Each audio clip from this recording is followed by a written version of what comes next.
বন্ধুরা, আজকের গল্পটা একটু অন্যরকম হতে চলেছে, তাই পুরো গল্পটা শোনার জন্য অনুরোধ রইল। সেদিন আমি আর আমার বড় বোন বাড়িতে একা ছিলাম। দিদি বিধবা ছিলেন, তবে দেখতে এত সুন্দর আর আকর্ষণীয় ছিলেন যে তাকে দেখে মাথা ঘুরে যেতে পারত যে কারো।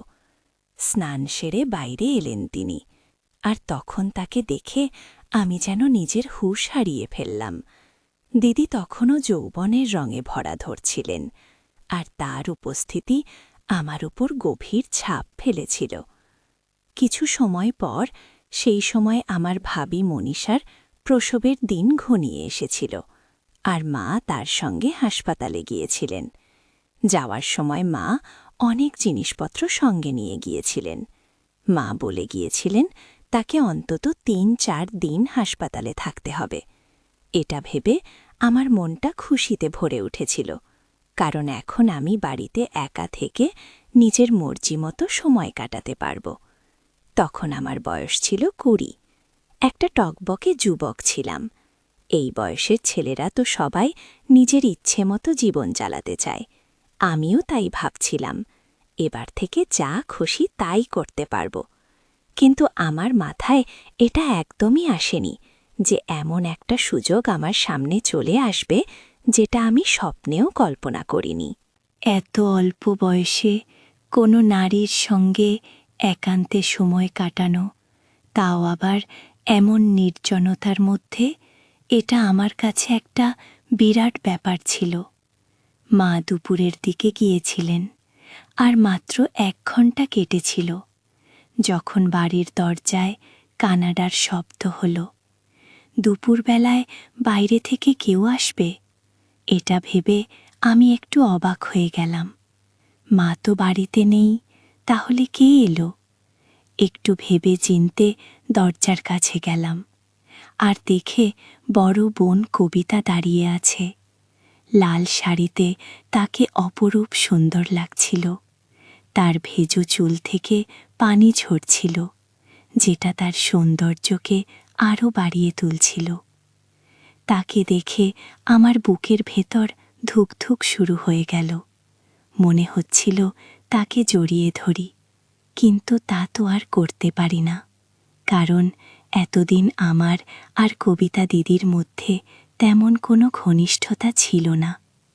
কবিতা আমাকে দেখে মুচকি হেসে ভেতরে আসার অনুমতি চাইলেন। আমি তাড়াতাড়ি দরজা খুলে তাকে পথ করে দিলাম, আর আদর করে বললাম, দিদি, তোমার অনুমতি চাওয়ার কি দরকার? এটা তো তোমারই বাড়ি। কবিতা দিদি জোরে হেসে উঠলেন, তারপর বললেন, রোহিত, তোমার এই কথাটাই আমার খুব ভালো লাগে। তুমি আমাকে কখনো পর ভাবো না। দিদি হাতে আজও ১ গ্লাস তাজা দুধ ছিল। তিনি সব সময় দুধের গ্লাস নিয়ে আমাদের বাড়িতে আসতেন, আর সোজা আমার দিকে এগিয়ে দিতেন। এখন তো আমার দুধ খাওয়ার এমন অভ্যাস হয়ে গেছে যে আমি তৎক্ষণাৎ দিদির হাত থেকে গ্লাসটা নিয়ে এক চুমুকে সবটা শেষ করে দিলাম। এটা দেখে দিদি হাসলেন, তারপর আমার কাছে এসে বললেন, তোমার আমার তাজা দুধ খুব পছন্দ, তাই না? মিউজিক। আমি তৎক্ষণাৎ হাসি চোখে মাথা নাড়লাম। তিনি আমার হাত ধরে আমার পাশে বসালেন। এই প্রথমবার কবিতা দিদি আমার হাত ধরলেন। তার স্পর্শে আমার শরীরে যেন বিদ্যুৎ খেলে গেল। তিনি আস্তে করে বললেন, রোহিত, তুমি জানো, আমার স্বামীরও আমার তাজা দুধ খুব পছন্দ ছিল, কিন্তু তার খুব তাড়াতাড়ি মৃত্যু হয়ে গেল। আমাদের একসঙ্গে সময়টা খুব কম কাটানো হয়েছে। তার চলে যাওয়ার পর থেকে আমি খুব একা বোধ করি। এই কথা আমি ছাড়া আর কেউ জানে না, তাই তো প্রতিদিন তোমাদের বাড়িতে চলে আসি। আমি মুচকি হেসে তার কাঁধে হাত রেখে বললাম, কিমি, কেন এত চিন্তা করো? আমরা তো আছি তোমার সঙ্গে। মিউজিক। আমি সব সময় তোমার খেয়াল রাখার চেষ্টা করি। কখনো কিছু দরকার হলে একদম নিঃসংকোচে আমাকে বলতে পারো। মিউজিক। আমার কথা শুনে কবিতা দিদির চোখে একটা অদ্ভুত চমক দেখা গেল। তিনি বললেন, সত্যি? মিউজিক বলছো তুমি?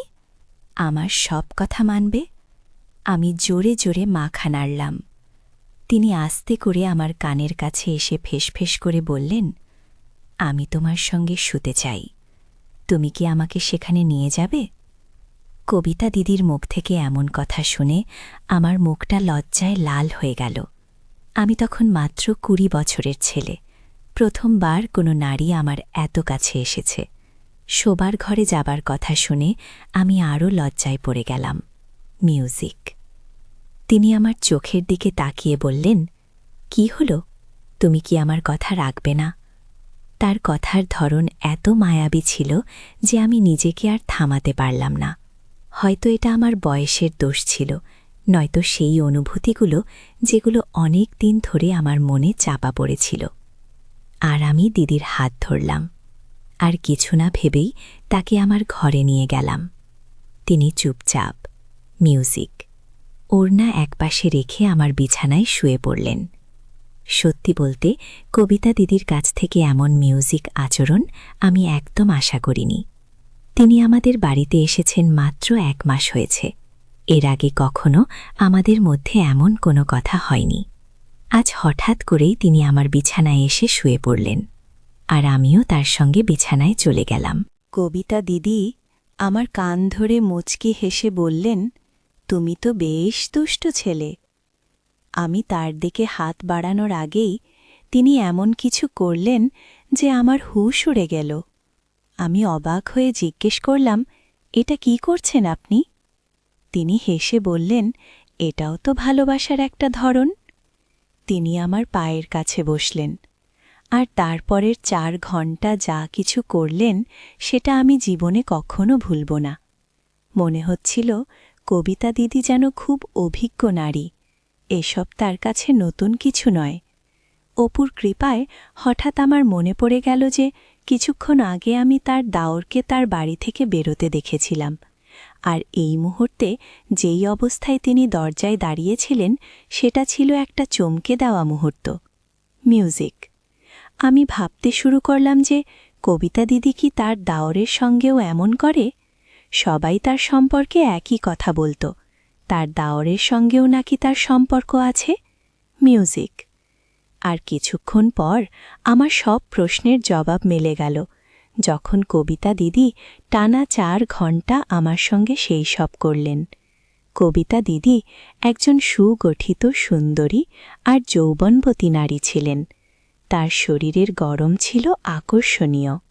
মাত্র কয়েক মাস আগে তিনি আমাদের পাশের বাড়িতে এসে উঠেছিলেন। প্রথম প্রথম আমাদের সঙ্গে তার তেমন জানাশোনা ছিল না।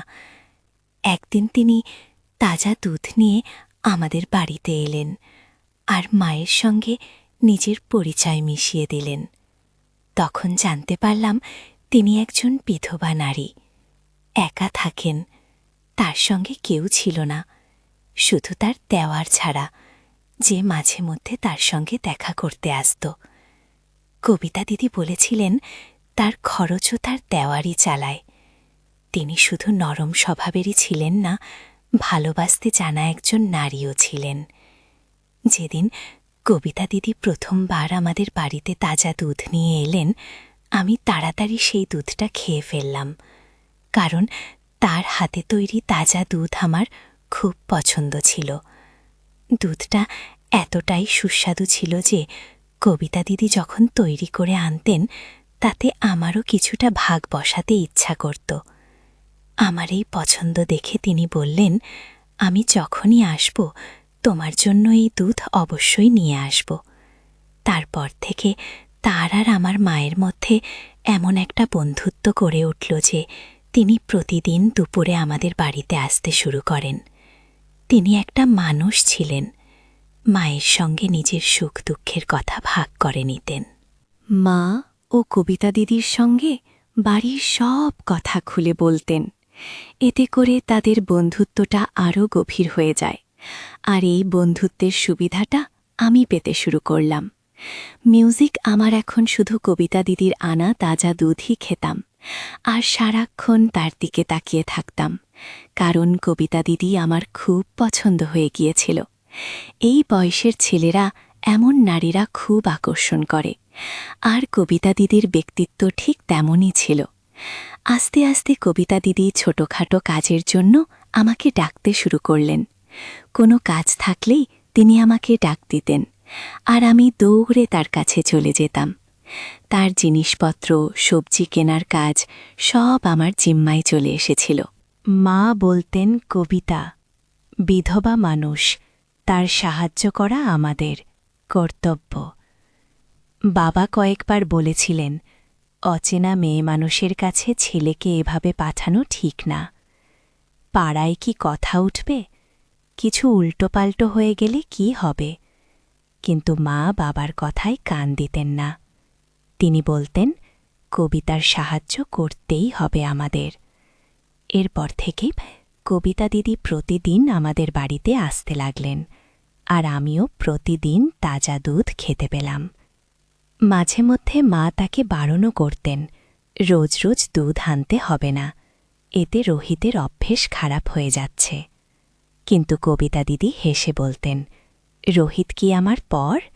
আমার এত সাহায্য করে, তাকে এক গ্লাস দুধও খাওয়াতে পারব না? কবিতা দিদির এই ভালোবাসার কাছে মা চুপ হয়ে যেতেন, আর আমিও তার প্রতি শ্রদ্ধা করতাম। মিউজিক। তিনি আমাদের বাড়িতে আসতে শুরু করার মাত্র 15 দিন হয়েছিল। তখন আমার ভাবি মনীষাকে তার মায়ের বাড়ির লোকজন আমাদের বাড়িতে রেখে গেল। মিউজিক। কারণ তার প্রসবের সময় হয়ে এসেছিল। মায়ের বাড়ির নিয়ম ছিল, প্রথম সন্তান স্বামীর বাড়িতেই হবে, আর সব খরচ আমাদের টাকার অভাব ছিল না। মনীষা আমার ভাবি, তাই মায়ের এতে কোনো আপত্তি ছিল না। কিন্তু কবিতা দিদি মাকে বললেন, এটা ঠিক না, কেউ এভাবে নিজের সম্মান ফেলে চলে যায় না। এটা তো স্বামীর ঘরের বাচ্চা, তাদেরই জন্ম দেওয়া উচিত। কবিতা দিদির কথা শুনে মা বোঝালেন।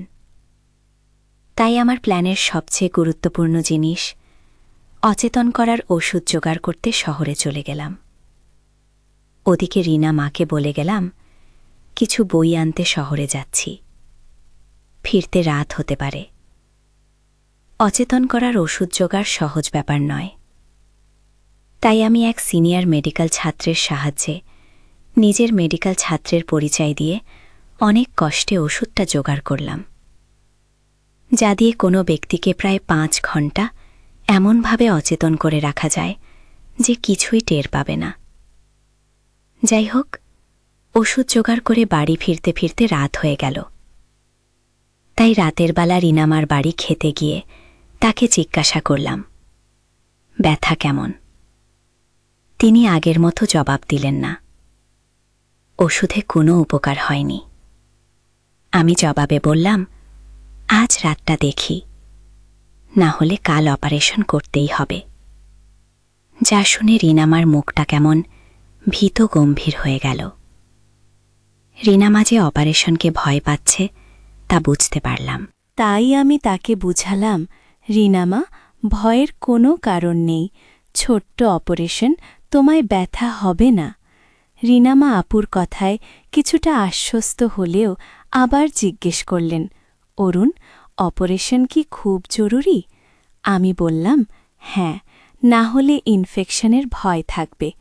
এই কথা বলে আমি বাড়ি ফিরে এলাম, কিন্তু মনের মধ্যে তখন একটাই কথা, কখন সকাল হবে, কখন রিনামুর অপারেশন করতে পারব। পরদিন সকালবেলা ঘুম থেকে উঠে সোজা চলে গেলাম রিনামাদের বাড়ি। রিনামা খুব ভোরে ঘুম থেকে ওঠেন। আমি গিয়ে দেখলাম তিনি চা রেডি করে রেখেছেন। আমি চা খেতে খেতে তাকে আবার প্রশ্ন করলাম, তোমার ব্যথার কি অবস্থা এখন? তিনি মাথা ঝুঁকিয়ে বড় দুঃখের সাথে বললেন, না রে অরুণ, ব্যথা একদম কমেনি। আমি কথাটা শুনে মনে মনে খুব খুশি হলাম, কিন্তু মুখে একটা চিন্তার ভাব নিয়ে তাকে জানালাম, রিনামা, আর কোনো উপায় নেই, অপারেশনটা করতেই হবে।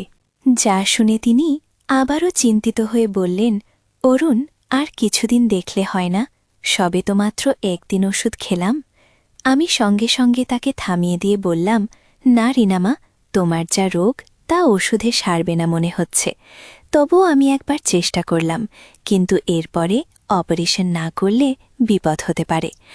আমার কথা শুনে রিনামা আরও ঘাবড়ে গেলেন। বললেন, দাঁড়া, তো রিনা বাবাকে একবার জিজ্ঞেস করে দেখি। এটা শুনে আমি মনে মনে কিছুটা ভয় পেয়ে গেলাম যে এবার আমার প্ল্যান টানানা ভেস্তে যায়। এমন সময় রিনামা বললেন, অরুণ, তোর কাছে মোবাইল আছে না? আমাকে একটু দে না, তো রিনা বাবার সাথে কথা বলে দেখি তিনি কি বলেন। আমি মন না চাইলেও অনিচ্ছা সহকারে মোবাইলটা তাকে দিলাম। তিনি মোবাইলে রিনা বাবাকে সব ঘটনাটা বললেন। শুনে তিনি বললেন, অরুণ এই বিষয়ে সব জানে, তাই সে যেটা ভালো বুঝবে সেটাই করা উচিত।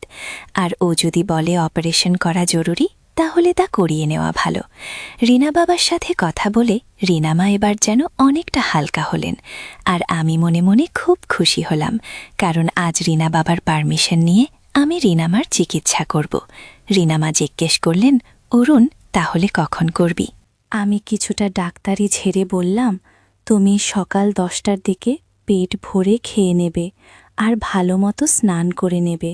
আমি তোমাকে ওষুধ দিয়ে অচেতন করে নেব। তুমি বুঝতেই পারবে না কখন কি হয়েছে। যা শুনে রিনামা বললেন, তাই নাকি? তাহলে খুব ভালো। আমি বললাম, তুমি ঘুম থেকে উঠে দেখবে সব শেষ। তাহলে আমি এখন যাই, 10টার দিকে আসব। তুমি রেডি থেকো। 10টার সময় আমি চলে আসলাম রিনামাদের বাড়ি, অচেতন করার ওষুধ আর আমার যন্ত্রসন্ত্র নিয়ে। ঘরে গিয়ে দেখি যে তিনি রেডি হয়ে বসে আছে। আমি সাথে সাথে তাকে বললাম, রিনামা, একটা বড় চাদর বিছিয়ে নাও, না হলে বিছানা নোংরা হয়ে যাবে। তিনি একটা চাদর এনে বিছানায় বেঁধে দিলেন। এরপর আমি অচেতন করার ওষুধ দিলাম। কিছুক্ষণ অপেক্ষা করতেই তিনি আস্তে আস্তে অচেতন হয়ে পড়লেন। আমি পরীক্ষা করে নিলাম যে তিনি ওষুধের প্রভাবে সম্পূর্ণরূপে অচেতন কিনা। এবার আমি চিকিৎসা শুরু করলাম। বড় একটা সাপোজিটারি তৈরি করে নিলাম। বন্ধুরা, তোমরা নিশ্চয়ই বুঝতে পেরেছ আমি কিসের কথা বলছি। আস্তে আস্তে চিকিৎসা করতে লাগলাম। প্রায় 3 ঘন্টা এক নাগারে রিনামার চিকিৎসা করার পর ক্লান্তি লাগছিল। এদিকে রিনামা বুঝতে পারলেন না কি হয়েছে এই 3 ঘন্টায়। একটু পর আমি সব গুছিয়ে নিলাম। এরপর পাশে রাখা জলের বোতল থেকে জল নিয়ে ছিটিয়ে দিলাম তার চোখে মুঠে। এতে তিনি কিছুটা স্বাভাবিক হয়ে এলেন।